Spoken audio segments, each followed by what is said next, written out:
Hello learners, welcome back to our channel learn with నందు. Previous క్లాస్లో was అనే helping verb గురించి తెలుసుకున్నారు కదా. ఈ క్లాస్లో వాజ్ అనే హెల్పింగ్ వర్బ్కు ఎగ్జాంపుల్స్ చూడబోతున్నాం. వాజ్కు తెలుగు అర్థాలు ఏమిటి? ఉంటిని, ఉండేను. ఈ వాజ్ అనేది ఏ సబ్జెక్ట్స్కు యూజ్ చేస్తారు అని అంటే వాజ్ను ఫస్ట్ పర్సన్ సింగులర్కి యూజ్ చేస్తారు. ఫస్ట్ పర్సన్ సింగులర్ ఏది? ఐకు ఈ వాజ్ను యూజ్ చేస్తారు. అలాగే థర్డ్ పర్సన్ సింగులర్స్కి కూడా ఈ వాజ్ను యూజ్ చేస్తారు. థర్డ్ పర్సన్ సింగులర్స్ ఏవి? He, she, it, this, that నేమ్స్కి సింగులర్స్ ఏవైతే ఉంటాయో వాటన్నిటికీ ఈ వాజ్ అనే హెల్పింగ్ వర్బ్ని యూజ్ చేస్తారు. ఈ వాజ్ అనే హెల్పింగ్ వర్బ్, ఈ బీ ఫార్మ్ ఆఫ్ వర్బ్ ఏ వాక్యాలకు యూజ్ చేస్తారు అని అంటే R2 వాక్యాలకు ఉపయోగించాలి. R2 వాక్యాలు అంటే ఏమిటి? Running past tense. పాస్ట్ టెన్స్లో జరుగుతూ ఉన్న పనులను గురించి తెలిపేది ఈ R2. అలాంటి వాక్యాలను తెలపడానికి ఈ వాజ్ అనే హెల్పింగ్ వర్బ్ని యూజ్ చేస్తారు. వాజ్ను ఇలా కూడా వాడతారు చూడండి. మనకి ఇంగ్లీష్ సెంటెన్స్ ఫార్ములా ఏమిటి? Subject plus helping verb plus main verb object కదా. కొన్నిసార్లు మెయిన్ వర్బ్ ఆబ్జెక్ట్ లేకపోయినా ఓన్లీ సబ్జెక్ట్ హెల్పింగ్ వర్బ్ మాత్రమే వాక్యంలో ఉంటాయి. కొన్నిసార్లు మెయిన్ వర్బ్ లేకపోయినా only subject helping verb object మాత్రమే ఉంటాయి. ఇంకొన్నిసార్లు సబ్జెక్ట్ హెల్పింగ్ వర్బ్ ఆబ్జెక్ట్ మాత్రమే ఉంటాయి. మెయిన్ వర్బ్ లేకపోయినా వాక్యాలను మనం ఎలా యూజ్ చేస్తాము అనేది కొన్ని ఉదాహరణలు చూద్దాం. అర్థమైందా లర్నర్స్? మీరు ఇంగ్లీష్లో ఏ వాక్యం తీసుకున్నా సరే సబ్జెక్ట్ హెల్పింగ్ వర్బ్ కంపల్సరీగా ఉంటుంది. నేను ఉంటిని, నేను అనేదాన్ని ఇంగ్లీష్లో ఏమంటారు? ఐ అని అంటారు. ఉంటిని అనేదాన్ని ఇంగ్లీష్లో ఏమంటారు? వాజ్ అనే హెల్పింగ్ వర్బ్తో అంటారు. ఇంగ్లీష్ సెంటెన్స్ ఫార్ములా యూజ్ చేసి ఈ వాక్యాన్ని ఇంగ్లీష్లోకి రాద్దాం.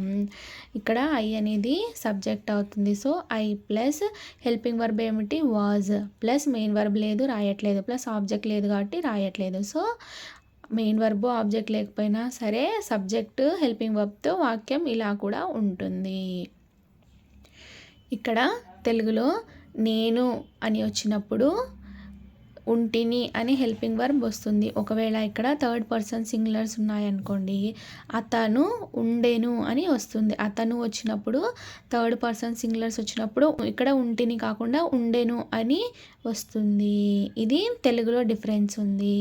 ఇంగ్లీష్లో వాజ్ అనే అంటారు. ఉంటిని, ఉండెను అనే దానికి ఇంగ్లీష్లో సేమ్ మీనింగ్ వాజ్ అనే అంటారు. నెక్స్ట్ అది ఉండెను, అది ఇంగ్లీష్లో ఏమంటారు? ఇట్. చూసారా ఇక్కడ థర్డ్ పర్సన్ సింగులర్ కాబట్టి ఇది ఉండెను అని వచ్చింది. అర్థమైందా లర్నర్స్? తెలుగులో ఒకటే డిఫరెన్స్ ఉంది. ఇంగ్లీష్లో వాజ్ అనే యూజ్ చేస్తారు. ఉండెను అనే దానికి ఇంగ్లీష్లో ఏమంటారు? వాజ్. సో ఈ వాక్యం ఇంగ్లీష్లో వచ్చేసరికి ఇట్ వాజ్ అవుతుంది. నేను ఇంటిలో ఉంటిని, నేను అనేదాన్ని ఇంగ్లీష్లో ఏమంటారు? ఇంటిలో అనేదాన్ని ఇంగ్లీష్లో ఏమంటారు? In the house. ఉంటిని అనేదాన్ని ఇంగ్లీష్లో ఏమంటారు? వాజ్ అనే హెల్పింగ్ వర్బ్తో అంటారు. ఇక్కడ గమనించారా? నేను అనేది సబ్జెక్ట్ వచ్చినప్పుడు ఉంటిని అనే హెల్పింగ్ వర్బ్ వచ్చింది.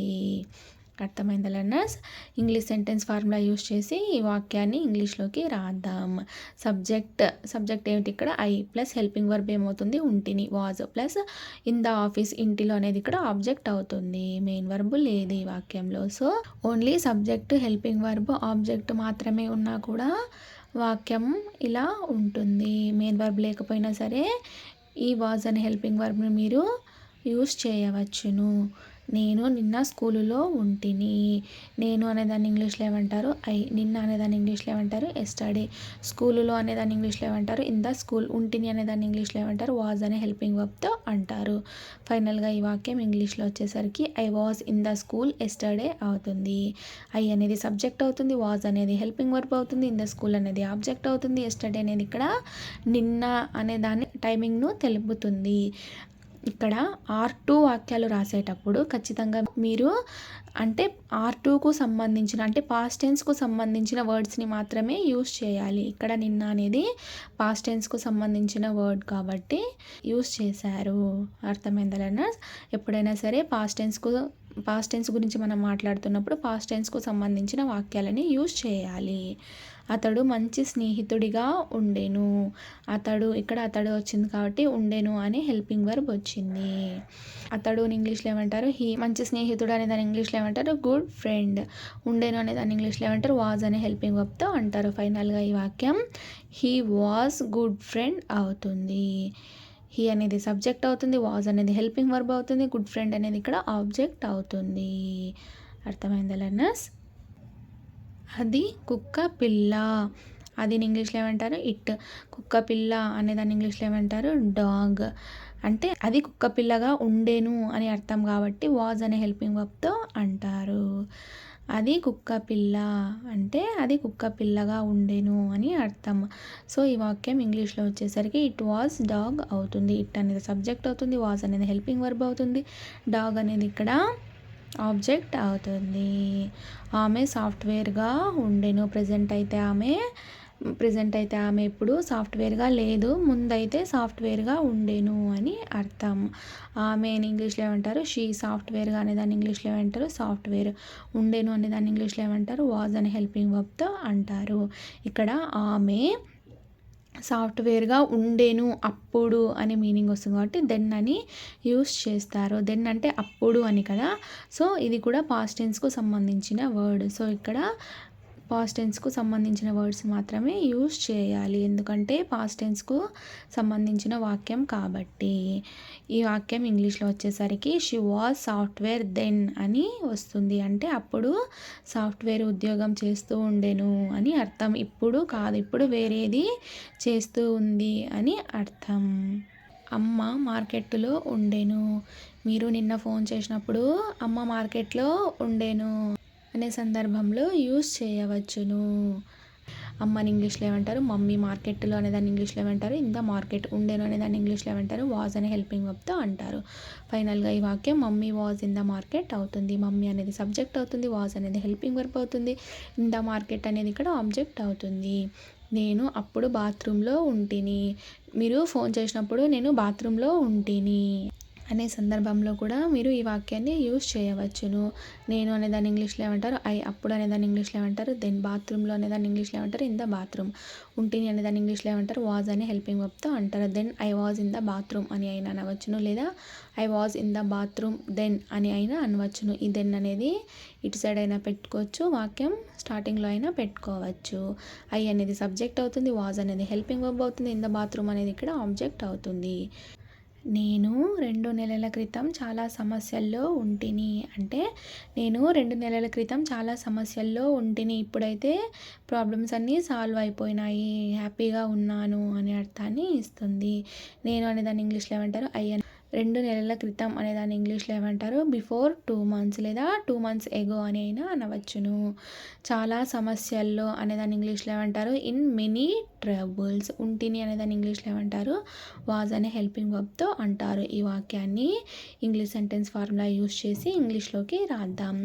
Subject plus helping verb plus main verb object కదా ఇంగ్లీష్ సెంటెన్స్ ఫార్ములా. ఇక్కడ సబ్జెక్ట్ ఏమవుతుంది? నేను. ఐ ప్లస్ హెల్పింగ్ వర్బ్ ఏమవుతుంది? ఉంటిని. వాజ్ ప్లస్ ఇక్కడ మెయిన్ వర్బ్ లేదు కాబట్టి రాయట్లేదు. ఆబ్జెక్ట్ ఏమవుతుంది ఇక్కడ? ఇన్ మెనీ ట్రబుల్స్ అవుతుంది. బిఫోర్ 2 మంత్స్ అనేది పాస్ట్, అంటే పాస్ట్ గురించి తెలుపుతుంది కాబట్టి టైంని తెలుపుతుంది. బిఫోర్ 2 మంత్స్ అవుతుంది, లేదా 2 మంత్స్ ఎగో అవుతుంది. ఫైనల్గా ఈ వాక్యం I was in many troubles before 2 months అని అవుతుంది, లేదా before 2 months I was in troubles అని అయినా అనవచ్చును. ఒకానొక రోజున ఒక అడవిలో సింహము ఉండేను. ఒకానొక రోజున ఇంగ్లీష్లో ఏమంటారు? వన్స్ అపాన్ ఏ టైమ్. ఒక అడవిలో అనేదాన్ని ఇంగ్లీష్లో ఏమంటారు? In the forest. సింహము అనేదాన్ని ఇంగ్లీష్లో ఏమంటారు? ఏ లయన్. ఉండేను అనేదాన్ని ఇంగ్లీష్లో ఏమంటారు? వాజ్ అనే హెల్పింగ్ వర్బ్తో అంటారు. ఫైనల్గా ఈ వాక్యం once upon A time A lion was in the forest అవుతుంది. వన్స్ అపాన్ ఏ టైమ్ వాక్యం చివరినైనా యూస్ చేసుకోవచ్చు. ఏ lion was in the forest once upon A time అని కూడా అనవచ్చును. వన్స్ అపాన్ ఏ టైమ్ అనేది మనకి పాస్ట్ సమయాన్ని తెలుపుతుంది. ఏ లయన్ అనేది ఇక్కడ సబ్జెక్ట్ అవుతుంది, వాజ్ అనేది హెల్పింగ్ వర్బ్ అవుతుంది, ఇన్ ద ఫారెస్ట్ అనేది ఆబ్జెక్ట్ అవుతుంది. నా సూపులో ఈగ ఉండేను. నేను మొన్న సూప్ తాగుతా అంటే అందులో ఈగ ఉండేనబ్బా అని అంటుంటారు కదా, అలాంటి సందర్భాల్లో ఈ వాక్యం మీకు యూజ్ అవుతుంది. నా సూపులు అనేదాన్ని ఇంగ్లీష్లో ఏమంటారు? In my soup. ఈగ అనేదాన్ని ఇంగ్లీష్లో ఏమంటారు? A fly. ఉండెను అనేదాన్ని ఇంగ్లీష్లో ఏమంటారు? వాజ్ అనే హెల్పింగ్ వర్బ్తో అంటారు. A fly was in my soup అని అవుతుంది. ఏ ఫ్లై అనేది సబ్జెక్ట్ అవుతుంది, వాజ్ అనేది హెల్పింగ్ వర్బ్ అవుతుంది, ఇన్ మై సూప్ అనేది ఇక్కడ ఆబ్జెక్ట్ అవుతుంది. నా స్నేహితుడు హాస్పిటల్లో 2 రోజుల క్రితం ఉండెను. ఇక్కడ లో అని రాయాలి, మర్చిపోయాను, సారీ. నా స్నేహితుడు హాస్పిటల్లో 2 రోజుల క్రితం ఉండెను. ఇప్పుడైతే ఇంట్లో ఉన్నాడు, 2 రోజుల క్రితం హాస్పిటల్లో ఉండెను అని అర్థం. నా స్నేహితుడు అనేదాన్ని ఇంగ్లీష్లో ఏమంటారు? My friend. హాస్పిటల్లో అనేదాన్ని ఇంగ్లీష్లో ఏమంటారు? In the hospital. 2 రోజుల క్రితం అనేదాన్ని ఇంగ్లీష్లో ఏమంటారు? బిఫోర్ 2 days లేదా 2 days ఏగో అని అంటారు. ఉండేను అనేదాన్ని ఇంగ్లీష్లో ఏమంటారు? వాజ్ అనే హెల్పింగ్ వర్బ్తో అంటారు. ఫైనల్గా ఈ వాక్యం my friend was in the hospital before 2 days లేదా my friend was in the hospital 2 days ఎగో లేదా 2 days ago my friend was in the hospital అని అయినా అనవచ్చును. ఆమె మా అక్క స్నేహితురాలు అంటే ఆమె మా అక్క స్నేహితురాలిగా ఉండేను. ఆమె ఉంది కదా, ఆమె మా అక్క ఫ్రెండ్ అని అంటుంటారు కదా, అలాంటప్పుడు ఈ వాక్యం మీకు యూజ్ అవుతుంది. ఆమెను ఇంగ్లీష్లో ఏమంటారు? షీ. మా అక్క స్నేహితురాలు అనేదాన్ని ఇంగ్లీష్లో ఏమంటారు? My sisters friend. ఉండేను అనేదాన్ని ఇంగ్లీష్లో ఏమంటారు? వాజ్ అని హెల్పింగ్ వర్బ్తో అంటారు. ఫైనల్గా she was my sisters friend అని అవుతుంది. షీ అనేది సబ్జెక్ట్ అవుతుంది, వాజ్ అనేది హెల్పింగ్ వర్బ్ అవుతుంది, మై సిస్టర్స్ ఫ్రెండ్ అనేది ఇక్కడ ఆబ్జెక్ట్ అవుతుంది. నేను సరిగా ఉంటిని. నేను ఇంగ్లీష్లో ఏమంటారు? ఐ. సరిగా అనేదాన్ని ఇంగ్లీష్లో ఏమంటారు? రైట్. ఉంటిని అనేదాన్ని ఇంగ్లీష్లో ఏమంటారు? వాజ్ అనే హెల్పింగ్ వర్బ్తో అంటారు. ఫైనల్గా ఈ వాక్యం ఐ వాజ్ రైట్ అవుతుంది. ఐ అనేది సబ్జెక్ట్ అవుతుంది, వాజ్ అనేది హెల్పింగ్ వర్బ్ అవుతుంది, రైట్ అనేది ఇక్కడ ఆబ్జెక్ట్ అవుతుంది. నెక్స్ట్ వీడియోలో వర్ అనే హెల్పింగ్ వర్బ్ గురించి తెలుసుకోబోతున్నాము. Thank you so much for watching this video. Please subscribe to learn with Nandu channel for more videos. Thank you.